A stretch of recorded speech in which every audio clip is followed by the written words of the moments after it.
Is it live? Ready to go? Hit it.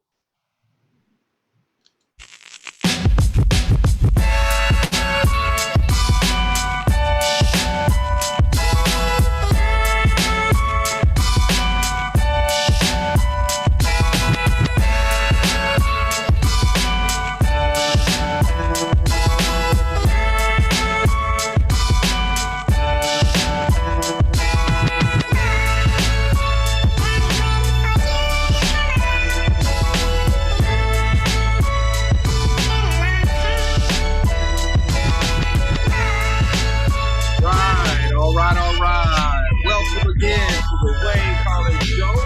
I'm Wayne coming at you all the way from the West Coast of California. And I'm Carlen coming to you deep from the heart of Texas. Deep from the heart of Texas. Wow, and this is the Wayne Carlen Show.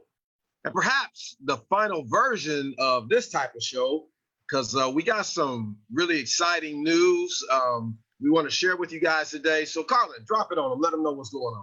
Hey, yeah, it really is exciting news for us at the American Unity Movement, better known as the Race. The Wayne Carlen Show has an opportunity to move to the Edge Radio Network, broadcasting here out of Houston area, 1540 AM, 101.7 FM on your dial. And so we're looking at finalizing the deal this week. That'll allow us to do that. And so we could be broadcasting to you as early as next Tuesday. So pretty exciting for us because right now, when you see a mess up on this Facebook Live that I'm doing, it's because I'm trying to manage all this. And, you know, I'm a one-dimensional person. I can't do all the multitasking, but we'll have a producer and a director who can do all that while we're just talking to you. Wayne coming from the West Coast, me coming from the Gulf Coast down there in the radio station.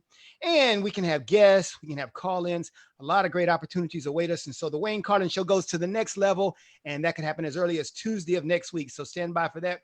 Look at our website. We'll keep you posted on all that. So with that said, as we do each week, we want to start with covering what's going on out there in the world, because we know the world is kind of crazy. And so here at the American Unity Movement, we want to add some sanity to that. And so what we're going to do is update you on exactly what's going on out there this week. And oh my goodness, isn't it a lot? You know, we were talking the other day about, I called you whenever I see something big going on in Texas. I call you and say, man, what is happening down there? And just this past weekend. And I'm usually unaware because Texas is such a big state. I'm usually going, what right, part of Texas, So for those who are watching, there was a protest that was going on. And it was supposed to be peaceful, but apparently there was a driver of a vehicle who, it sounds like he was a little frustrated that he had to stop for the parade and for the march that was going on. Certain witnesses say that he drove aggressively into a crowd of people. Now, nobody was hurt from that, but he did drive aggressively into the people. And witnesses say that people surrounded the car because they were upset and angry, as anybody would be. And apparently there was one young man, his name is Garrett Foster. He was carrying a rifle, reportedly to be an AK-47. And apparently he approached the driver as well. And from that point on, 5 shots rang out. The driver of the vehicle pulled out his weapon and shot Garrett Foster. I'm not sure exactly how many times he was hit, but he died quickly on the scene or reported dead lately once he arrived at the hospital. So this is a tragic situation. The driver has been identified by police, but they haven't released his identity yet. But he was interviewed, he was released, and it's an ongoing investigation. So what do you think about this, man? Is this a stand your ground issue? Is this an issue of he was just afraid and decided to shoot somebody? What do you think? You know me, I'm a conspiratorial narrative talking type person. And so I'm always looking at what's really going on behind the scenes. And so, of course, I have my view being the race guy. And I'm always figuring out, that because we're so stained by race, we're so scarred by this issue of race, I'm going, how does that play into this? Because almost everything in our society these days plays into the race narrative. And so I'm thinking the reason, number one, that he was released and we don't know who that person was because the victim of the shooting in this particular case was lighter melanated. In other words, he was what you would call a white person. And so the narrative doesn't, to me, and I could be totally wrong, and I would say, okay, I was wrong. He was actually shot by another lighter melanated person. I don't think that's the case. I think that today's narrative is if a darker melanated person shoots a lighter melanated person, It's not really that big a deal, which is really messed up because we come from the human race, and our view is that it's terrible when it happens across, when it's unjust or unjustified and happens in any direction, then we're upset about it. So I'm thinking it doesn't fit the narrative that the media wants to support, and everybody, everybody does jump on Black Lives Matter. So this would not work with that narrative, because if you got a black guy right now shooting a white guy who was, because here's the other rub. The white guy has all his pictures posted out there on Facebook. Everybody says Gary Foster. His girlfriend was what you would call black. Right. So he was actually there in support of Black Lives Matter. That looks terrible. If a black person shoots the white guy who is in support, it just doesn't work for the narrative. Now, I could be totally wrong. I'm speculating because I watch these news stories, and whenever it's so long, some information coming out, I'm going, okay, why is it taking so long for that information to come out? Why would that not be out? If that had been a cop who shot that guy, we would know, and we would have the address to the cop's house, and we would know how many kids he had and all that. So it's just crazy. And having said that, while I still think I could be wrong, I just think we've got to fix this narrative problem. And that's what we're here to do at Erase Race. We talk about these things so that we can get people aware of them, and then we try to educate on them. Okay. Yeah, it's going to be interesting to see when that all comes out, because again, for some reason, the identity is being held back. Eventually, they're going to have to release it, because it's either going to go to a grand jury or a county prosecutor to decide whether or not they're going to prosecute this individual or not. So it's going to be an interesting case, very interesting case, and sad. You mentioned his girlfriend, the fiance. She's a quadriplegic, and he was. Oh wow! I was reading today where he actually left the military to come home, and they had been knowing each other since they were small children. To come home and take care of her, so he was her primary caretaker. Oh my goodness, so, that makes this more sad. And I take that back. She was an amputee. Both her arms and legs have been amputated for an illness she had gone through. So really sad situation. Hopefully justice will come out of this. So, well, what's going on with this NFL situation? This is crazy. The sports world, and we got a lot of questions. I saw an ad the other day, and somebody said, the sports world, Charles Barkley said, professional sports will never be the same again. He said he thinks this is they're headed down. And he was talking about all the leagues. He said, because people used to want to watch sports for sports, and now all sports has politics in it. Yeah. And I think he was trying to take a swipe at Kaepernick, but he was saying we've injected all of our sports now with politics, and you can't just go and watch your team and see who's going to win the game. There's got to be all this stuff that's happening around it, and people really don't want that. And so, because I saw a lot of other people who were commenting saying, yeah, I'm done with the NFL. I'm done with this. I'm done with that. And so it's the nature of our society these days. Yeah, you if you try to bring in some stuff that people really didn't want, they have the right to say, I'll no longer buy your product. I'll no longer participate. And so that's what I think is happening here. I've been on a dialogue all week with a former coworker that I knew. And our conversation was about sporting events, kneeling versus standing. And my point in this has always been, and you and I even have potential sometime about this, is one of the things that does make America great. A lot of people don't agree with that anyway, but it's the right to protest peacefully. And what more peaceful way is there to protest than to take a knee for something that you believe in versus breaking windows or something like that? Yeah, and that's true. But do I want to when I go watch a football game, and so I'm relating to Charles Barkley, when I go to a football game, it's not time for me to get my politics. If I want to have a political argument over, I'm a right to life, anti-abortionist. Right. I'm not really thinking about that when I go watch the football game. I'm trying to see my America's team, Dallas Cowboys. I'm trying to see them beat up on the 49ers, So that's what I want to see happen. And so if you're ready to have a debate about abortion or being pro or anti-abortion, it's just not the time. I have a cause for that, but I'm going to turn off my TV, and then we're going to start talking about that. So I agree with you. But remember, in this case, they're not getting a microphone. They're not making their statements to all of the people in the audience. They're just quietly and peacefully taking a knee. They're quietly and peacefully interrupting my football game because media picks it up. They sensationalize it. It goes back and forth. Nike takes a stand. Everybody takes a stand. Black Lives Matter gets involved. And it's not that simple a game anymore. It's just not football anymore. And so, I've been out pretty much since the Kaepernick thing started.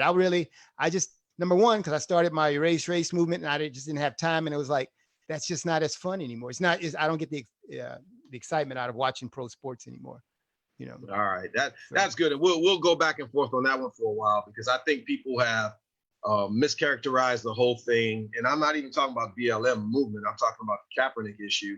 I think people have mischaracterized it and taken it from protesting police brutality into a whole nother genre of different things, and that's not what it was about. So you just supporting it because it's San Francisco, man. Well, it started here. I must admit, it started here. So. The last point here is, I spent 25 years as a federal agent, worked for many different presidents, and I've been retired 10 years now. I can't really imagine at this point, and I did work for Homeland Security as well. I can't imagine being ordered right now to go into a city and in this situation, the way it's going, in an unmarked vehicle and not saying who I am, to arrest people and throwing them in unmarked vans. I know situations seem like they're out of control, but to me, that seems even more out of control for the government to be doing that right now. What do you think? Yeah, and I think once again, the media plays in. I think it's characterized a certain way, because in the clip that I saw them and they were talking about how they went and grabbed these people, and the guy had police on his vest or whatever. And yeah, they were using an unmarked vehicle, and there was no other descriptions. But I was like, well, number one, there was the issue of could there be a rationale behind it? That's what first thing I thought of. And I was saying, yeah, they didn't want police in the area, and they were taking out police. And so maybe they went in kind of undercover and were trying to do something they needed to do, but they didn't want to be identified as police. So maybe that was, maybe there was some rationale behind why they were doing that. So I still look at that whole thing, and I look at the big picture. And hey, it's at a certain point, and from my view, because of course I'm not law and order like President Trump, but I am a person who believes that I wouldn't allow, just like I wouldn't in my house, my kids to go around and break and tear up stuff and set stuff on fire without some correction. And so I think that has to happen.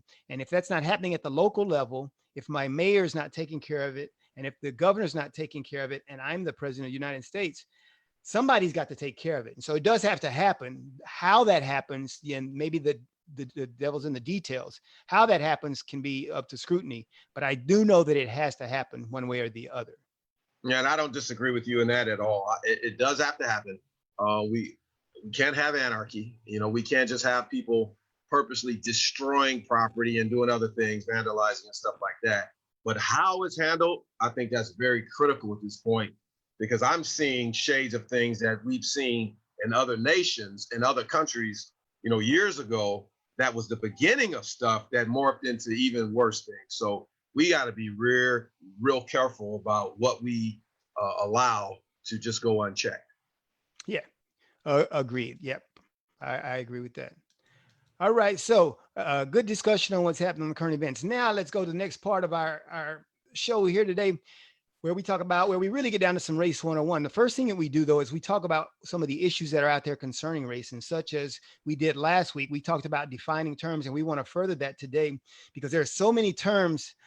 Anytime you're going to solve one of the problems, the first thing you got to do is you got to communicate what that problem is. And you got to communicate with the people with whom you're going to solve that problem effectively. And so we think that's part of the problem, that we don't do that very well. And so we take time here at Erase Race, the American Unity Movement, to define terms. And if you remember last week, we talked about the terms race and racism. We actually threw a third one in there, but we don't use that. One's not often used, even though the concept is used. But we talked about race, racism, and racialism. But race we defined as the thing that causes us to put people in boxes or categories. You're black, you're white, you're this, you're that. That's race. That's the concept of race. Now, it might not be the scientific definition, but that's exactly what it is. It's where you just simply group people based on some particular characteristic. And we know that it's based on skin color, which is crazy when you think about it. But anyway, that's the definition of race, putting people into categories, boxes. Racism is the idea that we make decisions based on the boxes we put people in. Now think about that. And this is a huge difference I talked about this last week, so I'm not going to spend a lot of time on it this week. But this is how we get to the issues that we have in our society that we call racism. If we didn't create the boxes and put people in the boxes, then we wouldn't be addressing them based on the boxes they've been put in. But we then create expectations because we put them in the boxes that they will behave this way, they will talk this way, they will act this way, they will do this thing because we put them in that box. That's why in our lives, when we find somebody that's outside the box, we go, you don't remind me, you're not like the others. Because you had an expectation that they would fit in that box. All right. So that's what we covered last week. So we got 2 new terms for this week. And those terms for this week are systemic and privilege. All right. So let's talk about those. The first one we're going to cover is systemic. And systemic is the idea that organizations and institutions have prescribed practices. They've got routines. They've got a plan in their organization, and it could be written or unwritten, that those things, they maintain the order, and those are the things that run the organization. And so when you say something like systemic racism, you're saying that they've got this way of dealing with people that they put in these boxes, dealing with them in a certain way based on the boxes they put them in. Right. All right. And so that's systemic. And so when you think about it, and I'm going to do this with both of those terms, you don't really need to add anything else to that term, because systemic, that's exactly what it means. It means you've got a prescribed way of doing things. And so when you add the racism part, then it says you're doing it based on the boxes that we put people in. All right. So I'm going to give you a quick example of that. If I get this done well, you'll see a video clip that we're going to play here. I've got to find my video. Where is my video? It's got a Miko screen here. Share my screen, sharing the sound. Might take some time to get here, but I'm going to get here eventually. Here we go. Let's go large screen and let's play.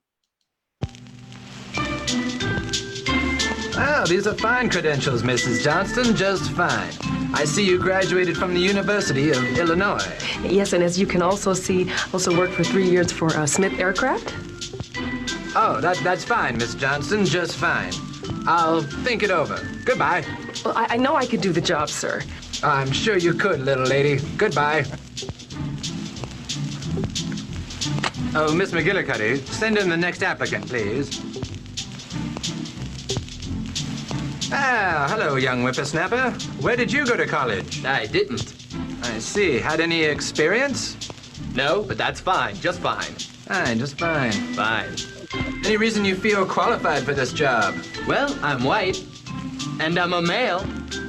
Oh, yeah. Son, you just talked yourself into a job.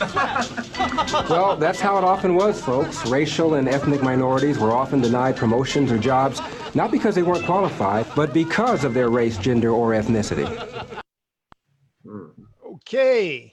Yeah, so pretty interesting stuff there. All right.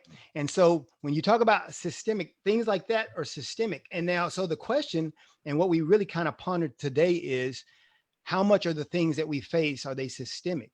And that's a discussion that we often have, and I'll have that with my buddy here, Wayne. We talk about that because one of the other issues I like to throw in there is that there's a big responsibility on leadership, and that you have leaders who come into organizations or institutions, and if that system is that way, then they fire people or they change the system. And so that's the issue. And the key thing is that when we talk about these things and define them and discuss them, then you can make sure that there's clarity in the communication, regardless of your view on those particular words. So that's why it's so important for us to define the terms. Okay. So our second word today, and we don't have a video to go with that, is the word privilege. All right.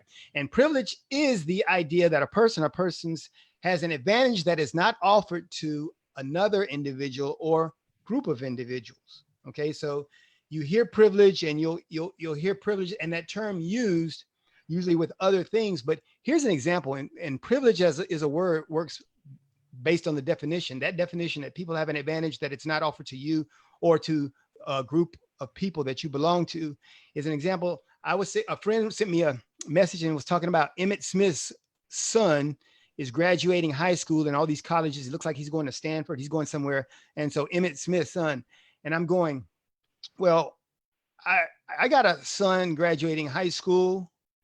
And if I had a son graduating with Emmitt, then I don't think he'd have access to the things that my son would have access to. Emmett's got a whole new realm. Why?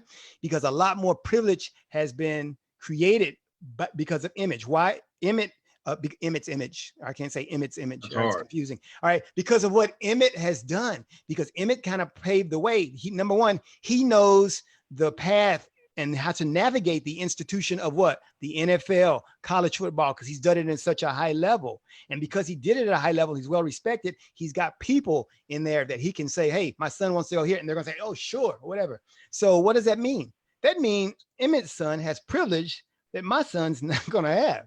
Because I don't know those doors. I can't knock it. I can't open them. I don't have the access. I don't know the people. And so that's what we're talking about when we talk about privilege. Okay. So oh, go ahead. Go ahead. No, it's on you. No, I was going to say, so, okay, you define privilege, but that's not the term that we hear out there a lot. What we hear is white privilege, and that has a whole nother meaning to it. Yeah. And so that's a good point. Yeah, and that's why I say we got to define terms, because usually, I mean, I've always blamed public education for everything.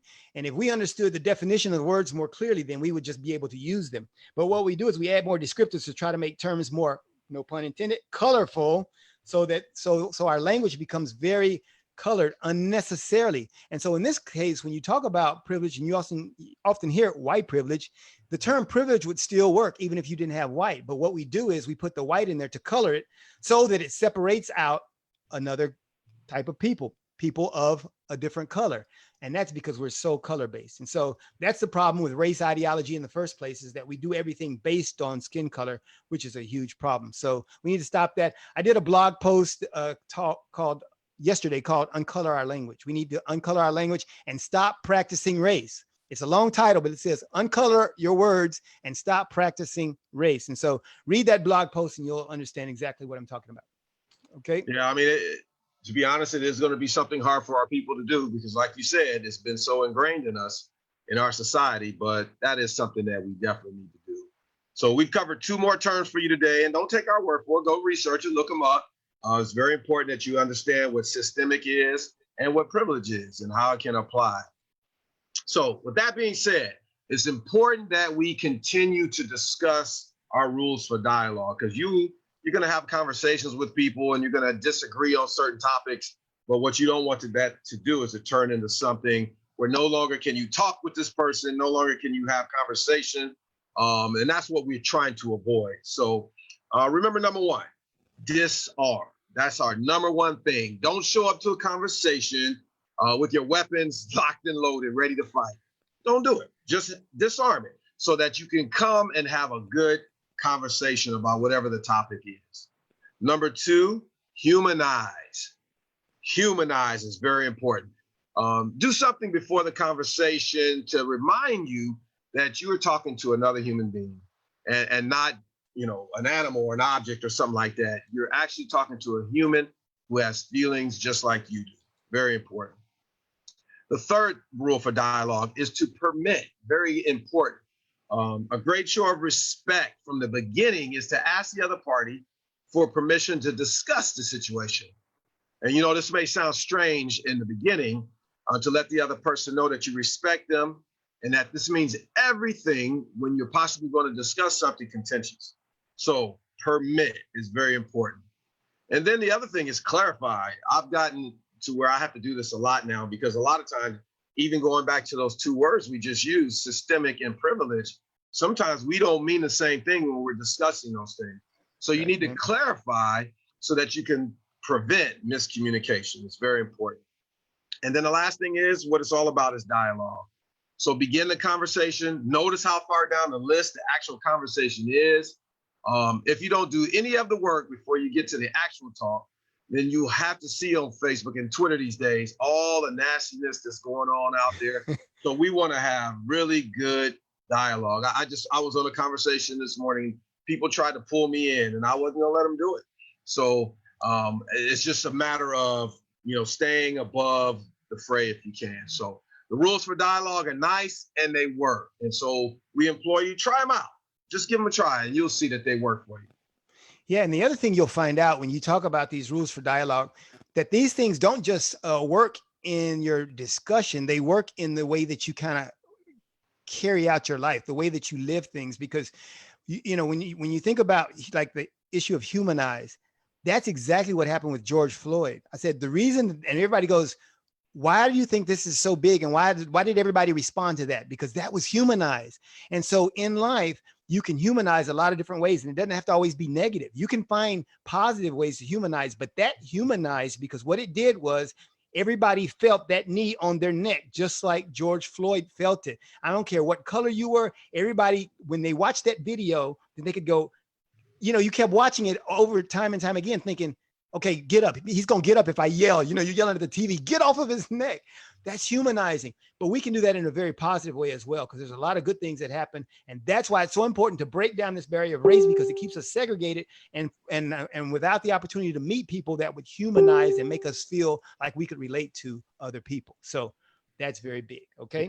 Yeah.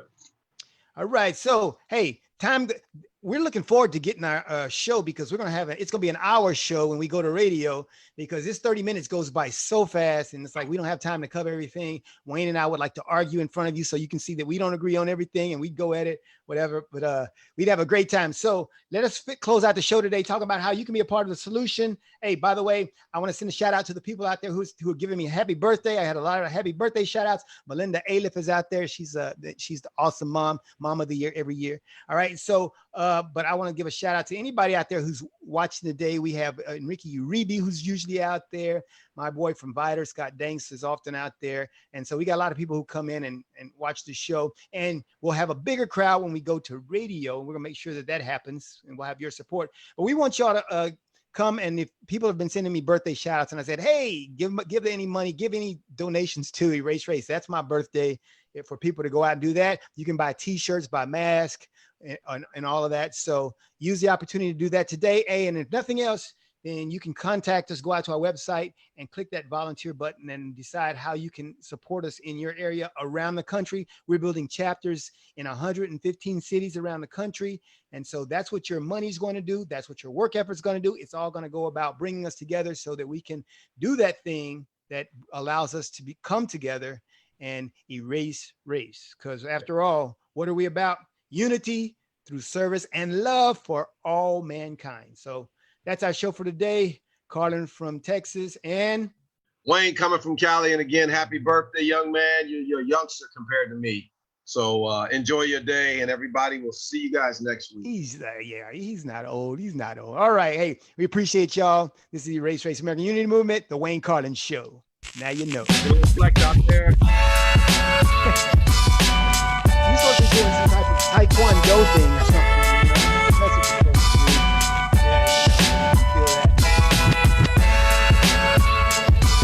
Remember, next week, Tuesday, we'll let you know we can be live radio, 1540 AM here in Texas, 101.7 FM on your dial. I just like saying that. It's going to be good.